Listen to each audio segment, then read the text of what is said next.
I pushed my body weight up like crazy, like 260 pounds. And then Okay. that's when I got my most recent one, which is everything content-wise on my channel for the past like 6 to 8 months has just been in relation to this most recent herniated disc. So I'm trying to be like, guys, it can happen, it can reoccur, but Right. if you have the blueprint and if you are really strict about kind of staying aligned of what your goals are and not getting sidetracked with, unfortunately, the flare-up side of things, then Yeah. you'll be surprised at how far you can progress. And I think I'm in month 7 and I'm pretty much back to full training.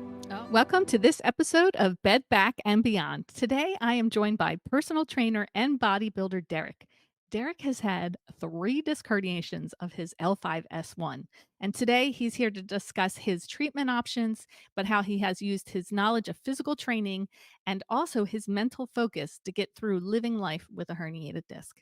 Enjoy. Hi, Derek. Thank you so much for joining me on this episode of Bed Back and Beyond. Before we dive into your injury, how about you tell us a little bit about yourself? Sure. Thank you for having me.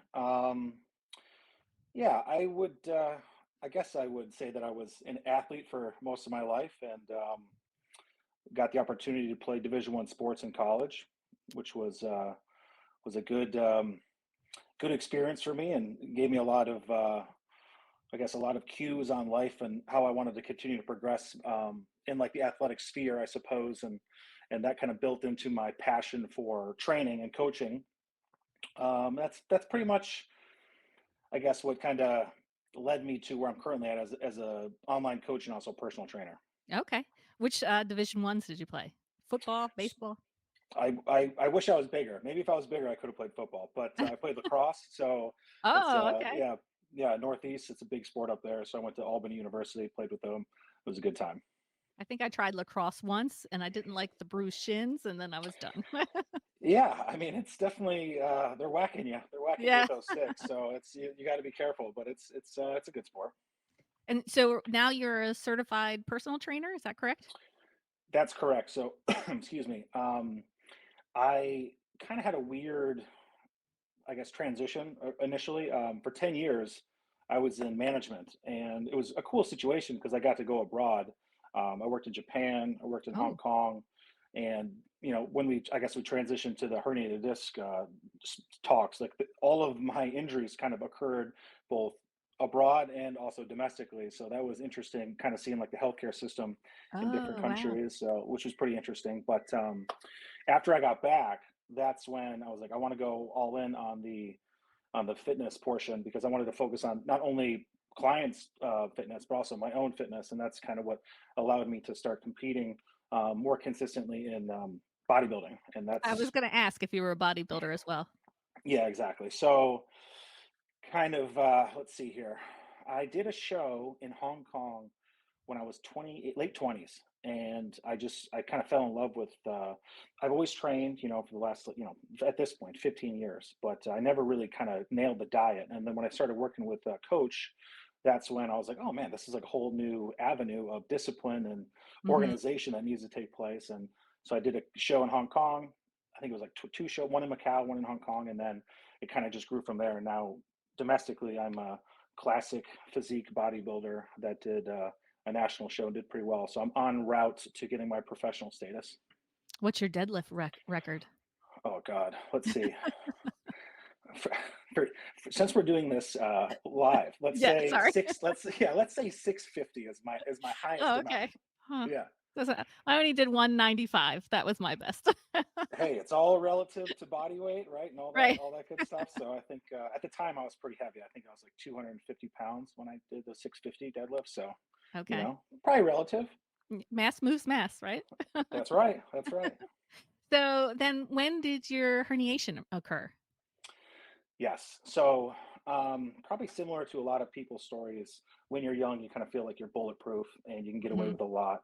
Mhm. And that was pretty consistent for me all through college. I didn't really have injuries, even like, playing Division I sports, you're lifting in the morning, you're running, yada, yada, yada, playing on the weekends. And I never really got injured until junior year. I fully tore my ACL meniscus, like just Ooh. annihilated. Mm. And when we were rehabbing that for about 6 to 8 months, I think I came back too early because I wanted to play my senior season with all my, guys that I've played, for 4 years with. Sure. And what happened was, I think I created like an asymmetry on my right side that was very Oh, dominant. Yeah, mhm. exactly. So it was very dominant. Finished out the season, but I was still training consistently. And I actually, on a bench press of all things, who would have thought like a barbell bench press, Right. suffered a massive disc herniation that's like on the spot. It was a Oh, popping sensation. And it was like one of those, things where a guy has to help me get up out of the bench. right. And, you get to the car and I couldn't even sit down in the car. I had to call somebody to come pick me up and then drive me back home. That's how it was like immediate symptoms. Wow. So you had Yeah. no symptoms leading up to a herniated disc, it just right then and there. I had symptoms that was going, how can I really describe it? I knew that there was something off kilter, and I knew it was primarily like my hip was giving me Mhm. the most Oh, okay. issues Yeah. because the knee joint, it's the pain can kind of radiate up and down. It's not exactly the knee that gets most of the issue. So I was getting a lot of hip situation, and then the barbell bench was the thing that popped me over the edge where there must have been a big compensation that was happening in my L5S1. Okay. And after that, it was just like like a gunshot. Just it was the same Yeah. thing with my when I tear things. I like to go the distance. I like to All go in. full. That's right, all in. That's how I live my life. So I did an all in disc herniation, and then that was the first time I had that issue. Yeah, Oh, L5. I'm L5S1 also. Very it's common. a it's a group. Yeah, Yeah. it's a group. We're a part of a big group in terms of the Right. herniations. Unfortunately, So what year was that? this is 10 years ago. I think right Okay. around then. So it's probably 2012, 2013, probably. Yeah, so right around then it was a weird situation, and this is kind of why I wanted to talk about like different aspects of people's lives when they suffer these injuries. Mhm. At the time I was still finishing up my degree, so on top of a disc herniation, it's like you can't sit, trouble sleeping, you want to go to school, Right. it's impossible to like learn in that situation. So my hands were really tied at the time where I was like, I need almost like instant relief to be able to finish this degree and kind of progress and move forward with my life. Sure. Um, and then from like a genetic, I guess, predisposition standpoint, both my parents had back surgery when they were young. So at the time, without like YouTube was kind of picking up, but in terms of like Mhm. a content standpoint, there wasn't much information out there that you could research. So when you go to these doctors, they're like, "Oh yeah, you're severely herniated your disc. If you Yeah. want to get out of pain, this is the way we get out of pain. Let's do a microdiscectomy, Right. or yeah, and then let's get you progressing." So effectively, that's the route we chose. I think I suffered the herniation in, I want to say it was like, I can't remember the exact month, but I know that within Sure. 60 days we had the surgery. So Yeah. And that was I'm sorry, that was here in the US still, right? that was still in the US, Okay. exactly. And Okay. it was, I think like we chose the doctor based off of he either did my parents' surgery or he was a recommendation from a gentleman who did it for them, all those years ago. And unfortunately, I think, you've probably seen this too, but some people get immediate results when they get out of the operating table. I did not have that. You did not. Oh, wow. I did not. I still had the pain that was shooting down my leg. So immediately in my head, I'm like, oh man, like you know, what could we do differently here? Like, what do Right. I need to do? So I tried to listen to his advice as best as possible. Mhm. But ultimately, after getting the degree, I had to come up and continue to like scour the internet to figure out like, how do I stay active? How do I stay mobile? How do I improve my situation? And that's when I completely switched to calisthenics and bodyweight movements and Okay. mobility. And I basically ran that program for 2 years and got out of pain Oh, good. successfully. Okay. Yeah, so I was super stoked on that. But then I got an assignment internationally to go to Japan. And I think for a year or so, I was like experimenting. I was like, I'm still doing calisthenics, but Japan's like a whole different ball game in terms of like where you can exercise, where you can't exercise. Okay. So I started getting involved with like back in the gym culture. And then sure enough, on a heavy squat, there's that second one. So second herniation Oh, right there. Yeah. same disc or different disc? L5S1 again. Oh. Yeah. Oh, goodness. So Yeah. what was I'm So sorry, what was the time in between the first one and the second one then? it's probably 3 years if I had to guess. 3 years. Okay. Hmm. Okay. And so this time, what did you say to yourself? I need surgery again, or I want to avoid surgery? Yeah. So for me, it was, I kind of looked at it as I played my one get out of jail free card in the sense that, Yeah. when I did my research, I had to do more research when I was abroad because I was all alone. It's a foreign country. Yeah. You don't have access to the same doctors, and I wasn't super comfortable with, even going through a surgery in a foreign country at the time. Mhm. And so I did a ton of research. I understood that, to get to the actual disc herniation, they had to take away some of the disc a little bit just to get there.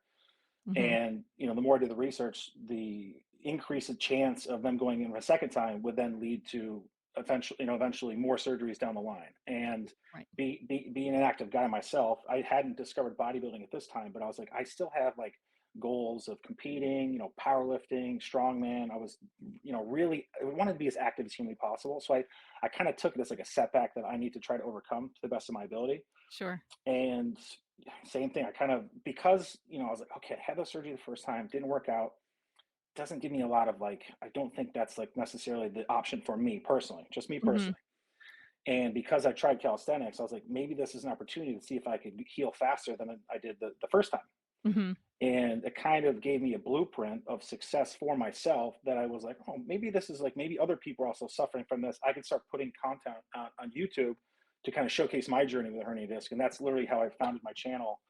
At this point, I think it was like 2015, 2016, and it's kind of grown a little bit in its own right. Great. Can you kinda explain the difference between herniating your disc in the US versus in Japan? Yeah. How do I describe it? Well, Tokyo is one of those. It's obviously a major city, Mhm. but English is it's a second language, obviously, and a lot Mhm. of professionals don't prefer to speak English in that type of setting. It's a very formal setting everywhere you go. So I Right. would have to have translators come to me for doctor's appointments to kind of like help me negotiate like what are my options. Right. I think I did bring a friend out there, and one time, and we had I think we did a nerve block at least once or twice, but for the most part, my entire stay in Japan, which was, I believe, 3 or 4 years, was strictly body weight based movements, mobility, understanding the blueprint that works for my body, having Sure. an active mobility regimen, and then just kind of being like, oh, cool, like let's also document this and get this information out. So ultimately, it's not a gap in the sense of what they could probably offer me. It's more so a gap in like, do I feel comfortable moving forward without understanding exactly what their intentions are when they go and operate on me. Okay. And so you did try 2 cortisone injections? I think it was either one or two. Hard to say at this point, but at least one. Right. Do you remember if it was a, ultrasound guided or Good X-ray question. guided? All I remember, all I remember is them coming out and being like, "This is the needle that's going in your back," and I Oh, was like, "It was enormous! Like it was enormous!" they And they're showed like, you. "Yeah," they Oh. brought it out. They were excited. They were like, "Look at this!" I'm like, "Okay." And they're like, "I'm like, you gonna numb it?" They're like, "No." What? Oh Oh yeah, my just goodness. put that. Yeah, I yeah. So had they 2 doses of Valium, and they numbed it, and they did not show me a needle when they did. Yeah, then maybe that's the cultural difference. It's hard Yeah. to They're hard to just like, say. Let's show this American," I think. Yeah, and it's like, and I kind of understand the differences too because, like after that was my second go around with hernia discs. Like everything, ran its course. I got better, and then like I said, went to Hong Kong, and that's when bodybuilding started taking off. So I'm back doing a ton of weights, deadlifting, squatting, bench pressing. Fast forward a little bit of time, I get back to the States, compete at nationals last year, had a really high placing, and I pushed my body weight up like crazy, like 260 pounds. And then Okay. that's when I got my most recent one, which is everything content wise on my channel for the past like 6 to 8 months has just Mhm. been in relation to this most recent herniated disc. So I'm trying to be like, guys, it can happen, it can reoccur, but Right. if you have the blueprint and if you are really strict about kind of staying aligned of what your goals are and not getting sidetracked with unfortunately the flare up side of things, then you'll Yeah. be surprised at how far you can progress. And I think I'm in month 7 and I'm pretty much back to full training. Oh, wow. So Yeah. you had a 3rd herniation, again of the Yes. L5-S1?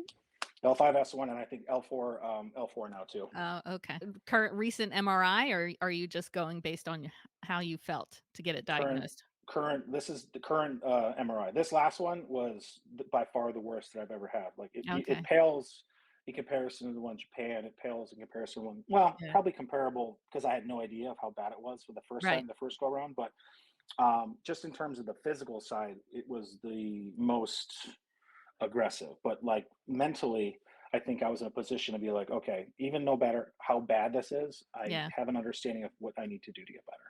Do you happen to know the millimeter measurement of your herniation or no? So on my MRI, it doesn't tell you Doesn't okay. See, I never knew mine. Some people can say, "I have a 14 millimeter." I'm like, "Oh." for the sake of the podcast, it was the biggest one ever, and Ah. it was really. No, I'm just joking. It cut my spinal cord in 2, and now I Yeah, feel it on severed. my own. No Yeah. sciatic nerve. It's crazy. Yeah. It's gone now. Well, when I look at my MRI Mm, and the size of my herniation mm, compared to what I see other people's herniation, and mm, I'm like, "That is what put me in so much pain." It's so tiny compared to what other people and to herniate the same disc 3 times, mm, I can't imagine. What kind of mindset were you in as a bodybuilder, as a personal coach? mm, I can't imagine a second time maybe it being like a setback for you. mm. It's a really good question. So the third time that it went down, it was.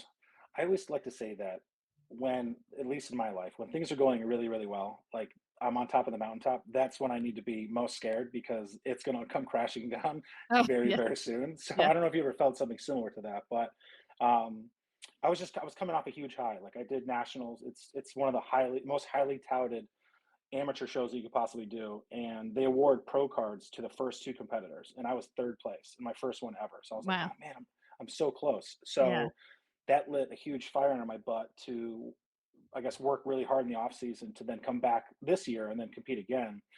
Simultaneously, we had our first baby, a son. Oh, So congrats.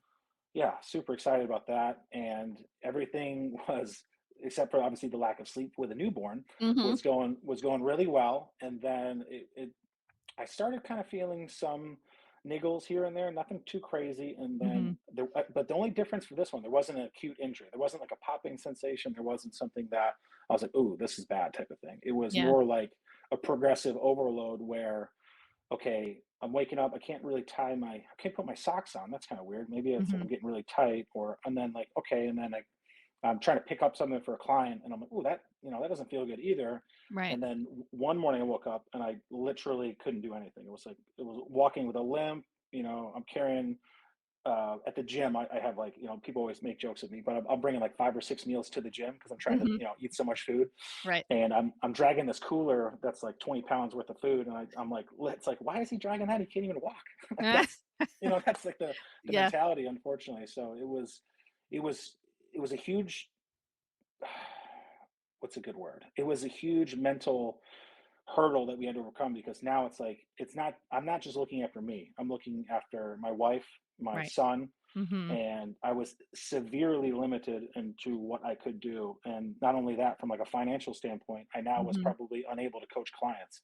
Um, I watched the previous podcast that you did with a strength coach, and Yeah. he was very transparent. And he was saying like your clients were allowing him to do different things, whereas like my gym, I worked at a commercial gym, so if I was laying down flat or Oh, anything, it's a total no go. It's like a very right. corporate type of fitness, more so than it is Mhm. like private. Right. So I had to think on my feet. We had to transition. I took all my clients, not at Crunch, but I had to take my business online effectively. Okay. So it was half bodybuilding, physique-based clients, and then the Mhm. other half were people experiencing similar issues to me, which was like herniated disc, lower back issues, or people that had precursors to a herniated disc and wanted to obviously not have that issue. And Okay. I was lucky in the sense that financially it was about the same amount of money, and then so I kind of poured all of my efforts into trying to get healthy as fast as I possibly can, Right. so we could obviously work the same. Right. So with this third herniation, how did you decide I'm going to attack this, or I should say which exercises did you use to attack this third one, and you Mm. said you're starting to feel better already after 7 months? 6 months was like when I turned the corner for sure. Okay. 6 months when I turned the corner, and I felt like I was able to actually brace my core effectively. When we're training with weights or bodybuilding based weights, like the loads tend to get aggressive over time because we're trying to grow our muscle tissue. And then unfortunately Mhm. for me, my loads, I think I told you before, like we were talking about like 650-pound deadlifts, we're talking about like 400 plus bench press, and then squat was up to 500 plus pounds. So I have to figure out creative ways to make I guess, decrease the total amount of weight, but also make the lift extremely more challenging. So we're talking about 3 second, um, 3 second down type of movements rather than just 1 second down and then 1 second up. Mhm. But long story short, I need to figure out like a baseline of activity that I could do. And this is similar to what I do with my clients. Everybody comes from a different starting point. We Mhm. need to figure out what is the baseline amount of activity that you can physically tolerate Mhm. without experiencing obviously disc related flare symptoms. And Right. that's, I guess, the blueprint is establish the baseline of training. And sometimes for some people, that's just walking. Right. And it doesn't seem like a lot, but for somebody who is limping and can't get to the end of their driveway, Right. right? That we'll break it down and say like maybe 2,000 steps is that person's baseline. So if we can go Mhm. from 2,000 to 2,500, that's a positive incremental step. We build from there. That's great. I know, when you're in that moment of extreme pain, Hmm. surgery, of course, is like a light at the end of the tunnel. You get told, Big time. it'll get rid of the pain right away, but the recovery process is so long. For me, it was anyway. Mm, So get the surgery, and you can start to feel better within 5 to 6 months, or it sounds mm. like let's do some exercising instead and feel better also in 6 months. Yeah, I would say that one of the biggest myths that I've seen with like client, I'm sure you've seen this too, is like, you look online, you're like, how long does it take for a herniated disc or like a disc bulge to go away? And Mhm. a lot of the common, Googleable content say it's 6 to 8 weeks, it's gonna go away and it's Yeah. gonna heal. Six to Yeah. eight weeks. No. Who are these people that are healing from a Right. herniated disc in 6 to 8 weeks? My Right. God, I wish I was so lucky. So Yeah. I think number one is people need to understand the timeline that I guess is not really out there, unfortunately. And Mhm. you're looking at a recovery from, I mean, minimum maybe feeling better 6 months, maybe feeling better. And then from like an actual being able to do things that you've done in the past, a year, depending on what your therapy regimen was Mhm. and or even what your surgical intervention was. Was it there, was it not there? And then what is the obviously the recommendation based off your doctor about like the twisting movements, the flexion movements, the Mhm. extension movements. So I think number one is understanding like the timeline is longer than we typically is being suggested, and then also it's different for every single person too based off how much you're actually doing. Mhm. Right. So So you'll have people come to you and say, "Hey, listen, I have a herniated disc. Can mm. you work with me?" Is that what the focus of your fitness routine is now? So I would say it's split half and half. I still work with a lot of bodybuilders. I still work with a lot Okay. of people that are looking for transformational experiences. So kind of like Mhm. what I talked about with me, like people can be active their whole life, but if they don't understand the dieting side, a lot of times they have like a physique associated with the way they want to look. But Mhm. unfortunately, diet being 80% sometimes of what the look is, Mhm. they're looking for a little coaching and guidance in that regard. And then as I started to post more YouTube content, that's when I started getting more people that were like, oh, this guy's been through this. He's somebody that, I guess I could look up to in the sense that, I'm not alone in this horrific Right. injury and I like training. So I think people share commonality to my story and I'm doing the best I possibly can to, be that source of knowledge outside of just personal user data, if that makes sense. I want to understand Right. what Dr. Stuart McGill is doing. I want to understand what, somebody who's up and coming in the backspace is doing and kind of create an amalgamation of something that works for the client. Right. And what do you think is an important mindset during this painful period of Hmm. somebody's life? Hmm. That's a very good question, too. I think that mindset is probably the most important portion, unfortunately, of this injury. Mhm. And yeah, it's so tough because people have such drastically different lives. Mhm. Some people are required to drive. They have like area sections, so they go from let's say Tampa to Orlando, or driving Mhm. 2 to 3 hours a day. I'm like trying to make recommendations in terms of programming, but one of the key factors is like they have to sit for 4 hours in their Right. day. So um, I think that the biggest thing for them is it's gonna get hard and it's gonna be like overwhelmingly hard, hard, hard in the sense that the pain is like all consuming. Mhm. So It is. if they can if they can see the light at the end of the tunnel, either by, spending time on forums or looking up, people who have beat this injury themselves over, Mhm. like for me, for example, I always looked up to powerlifters, strongmen, people who were doing like insane, ridiculous lifts, like 800, 900 pound lifts, and they're coming back from a herniated disc and they're still doing 800. I have no goals of that, to keep that in mind, obviously. But my thought process was, if I see that person doing it, then why can't I do it? Right. Right. And what am I missing in my programming, or what unfortunately do I need to take away in my current life that is a detriment, that I know is a detriment, and I need to Mhm. make that change from a behavioral standpoint, and then everything else will hopefully fall into place afterwards. And I think that people undervalue the minor progressions that take place in the process, and they only still concentrating on the pain. Whereas, like, for Mhm. example, if your sleep is being disturbed and you notice you're always waking up, but all of a sudden, like, you can sleep 30 minutes longer, like that's a really good sign in the right direction. Like, you should be Right. proud of that. Like, let that be a highlight, a gratitude note, maybe, that you write in a journal. Like, okay, I think tracking and understanding the progression of the injury Mhm. goes missed, and we're constantly still being, oh, I'm still in pain. Oh, I sit in the car. Ooh, didn't like that. Or I'm picking up my child. Ooh, I'm still in pain. It's like, but you can pick up your child. Initially, you couldn't even do that. Right. So be mindful of, and have gratitude in the sense that you are making progressions. It might not be as fast as you unfortunately want it to be, Right. but it's getting there. One of the things I see on the forums is Mm, people having the assumption that once you get back surgery, your mm. back muscles can never be strong again. Would you agree with that or disagree with that? I would, again, I'll go off of like Right. personal experience, and also some of my clients' experience, is that the tissue after surgery, like, they're obviously going in there and they're operating on the disc itself, but the tissue itself is still primed and ready to be trained accordingly. Mhm. So if you have that mindset afterwards that you'll never be the same, very likely you will never be the same again, Right. That's so right? true. Mhm. And whereas, like, I tried to view it as, okay, I had this surgery. Maybe, I guess, and however, in a weird sense, I thought about it, was like, okay, it didn't work for me. So what do I need to do? What do I need to read? What do I need to research? But I'm not going to let this inhibit my personal goals, in terms of, I had a certain amount that I wanted to squat, I had a certain amount that I wanted to deadlift.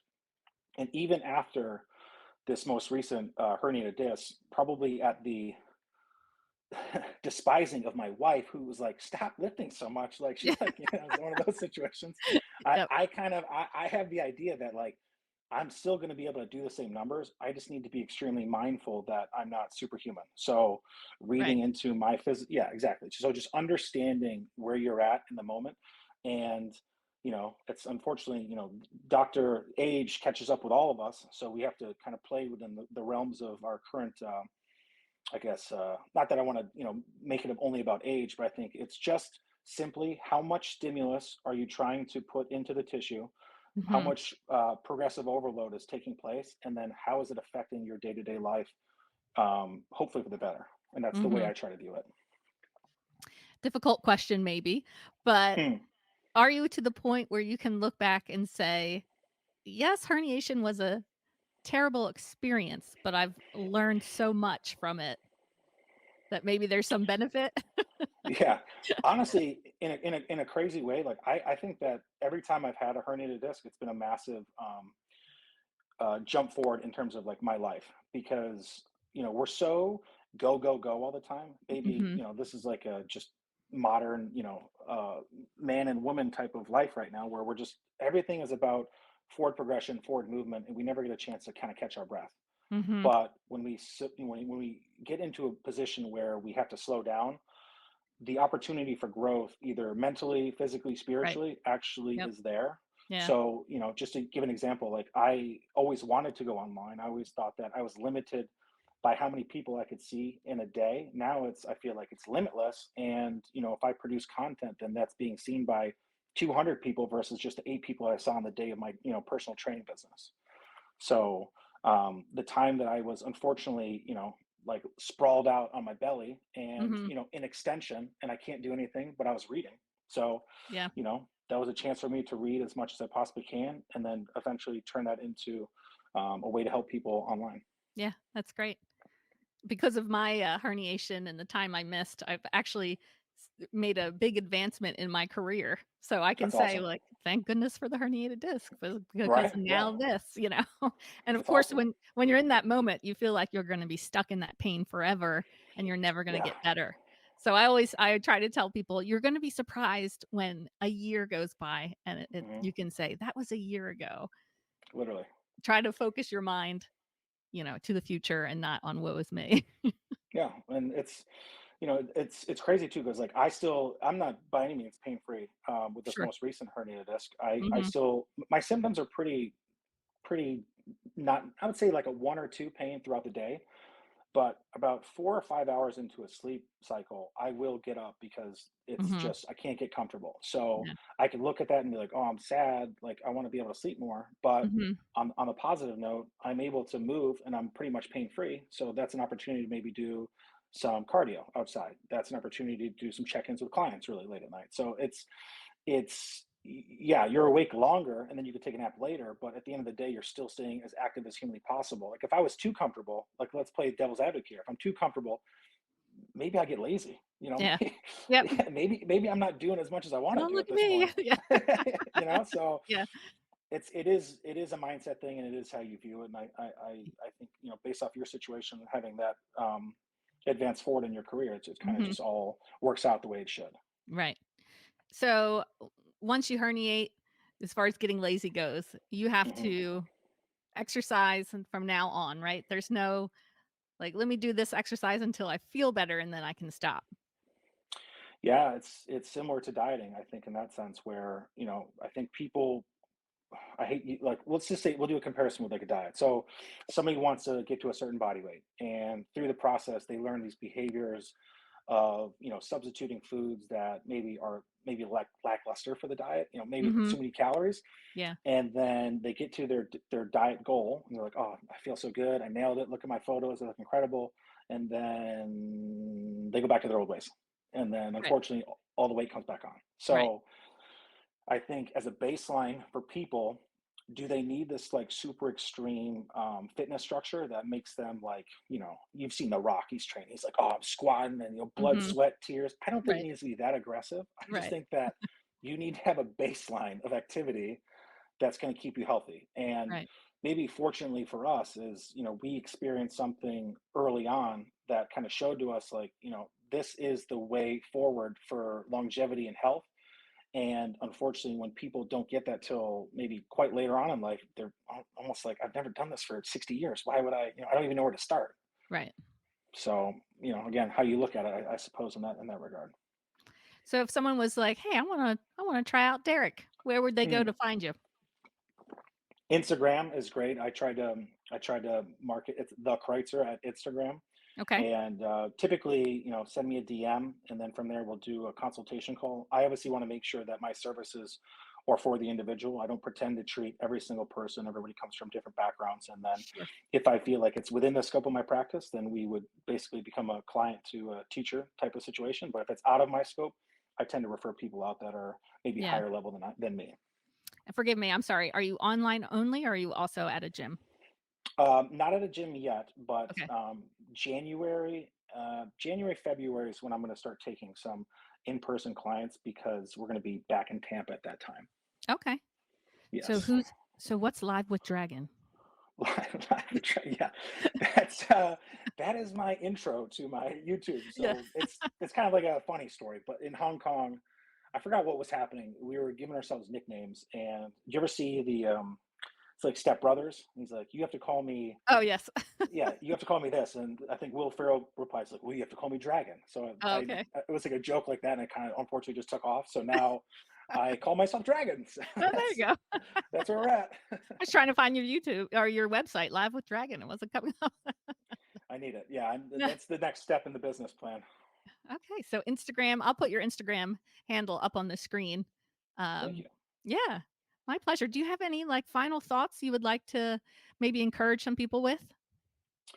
Yes, I would say that if this is your first go around with this injury, we understand, I think the two of us understand like how all consuming it can be, not only from like a Mhm. physical standpoint, from a mental standpoint, Mentally. and yeah, and also just from like a relation standpoint with partners, Mhm. family, everything. So I think that if you are very clear with people around you that are close that you might need some support during this process, they're going to be much more likely to hopefully offer that support. And then likewise, for myself, I tried to do a lot on my own, and it took a very long time to do that. But if you can, especially with YouTube these days, it's like there's a lot of content out there. So I really encourage everybody to not only just go the Western medical route, but I also really, really encourage people to understand that there's a lot of ways to attack this injury.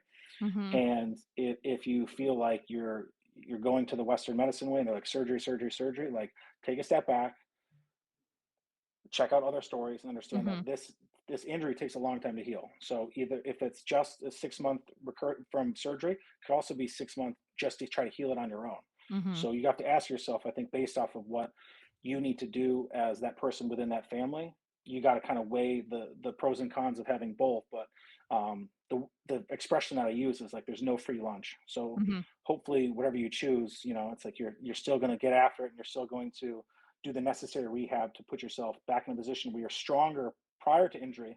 So that way, this is kind of like the eye-opening experience for you that, some things might have to change for you to be as healthy and as powerful as you want to be for as long as you want to be on this Mhm. planet. Mhm. Well, I just have to say I appreciate so much you making the YouTube videos about herniating your disc and recovery because, mine was in 2019. I don't know Mhm. that I found your channel back then, but I was doing that, soaking up all these videos I could find on of personal experiences on YouTube of herniated disc. And it just says a lot about you. I feel like as someone willing to just put yourself out there and document just to be hope and help to others who are suffering. So I just really appreciate your willingness and continue that you're continuing to do that. Thank you so much. Thank you. Yeah. It has been a pleasure having you on Bed Back and Beyond. If you are someone who is currently recovered or has recovered well from a herniated disc and you would like to share your story, please go to bedbackbeyond.com and fill out the application. Derek, thank you so much. It was such a pleasure to get to know you.